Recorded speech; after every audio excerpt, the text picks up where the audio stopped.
Riyadh മെട്രോയുടെ ഒരു പുതിയ സ്റ്റേഷൻ കൂടി ബുധനാഴ്ച പൊതുജനങ്ങൾക്കായി തുറന്നു. ബ്ലൂ ഓറഞ്ച് ലൈനുകളെ നഗരത്തിലെ ബസ് സർവീസുകളുമായി ബന്ധിപ്പിക്കുന്നതാണ് പുതിയ സ്റ്റേഷൻ. പരമ്പരാഗതവും ആധുനികവുമായ വാസ്തുശില്പാചാരുതയിലാണ് സ്റ്റേഷന്റെ നിർമ്മാണം.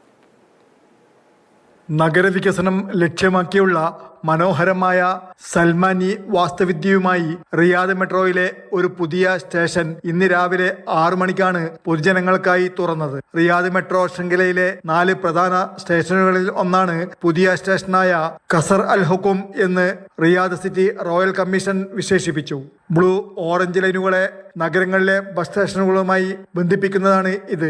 നഗരത്തിന്റെ ഹൃദയഭാഗത്തുള്ള സർക്കാർ സ്ഥാപനങ്ങൾ, കൊട്ടാരങ്ങൾ, ചരിത്ര സ്ഥലങ്ങൾ, മാർക്കറ്റുകൾ, ഷോപ്പിംഗ് സെന്ററുകൾ എന്നിവയെ താമസ കേന്ദ്രങ്ങളുമായി ഇത് ബന്ധിപ്പിക്കുന്നു. 7 നിലകളിലായി 22,500 ചതുരശ്ര മീറ്റർ വിസ്തീർണവും 35 മീറ്റർ താഴ്ചയുമുള്ളതാണ് ഈ സ്റ്റേഷൻ. പരമ്പരാഗതവും ആധുനികവുമായ ഘടകങ്ങളുടെ മിശ്രിതമാണ് സ്റ്റേഷന്റെ രൂപകൽപ്പനയിൽ ഉൾക്കൊള്ളുന്നത്. 17 എലിവേറ്ററുകളും എസ്കലേറ്ററുകളും നിരവധി കടകളും തണൽ വിരിക്കുന്ന ഒരു പൊതു ഉദ്യാനവുമുണ്ട്.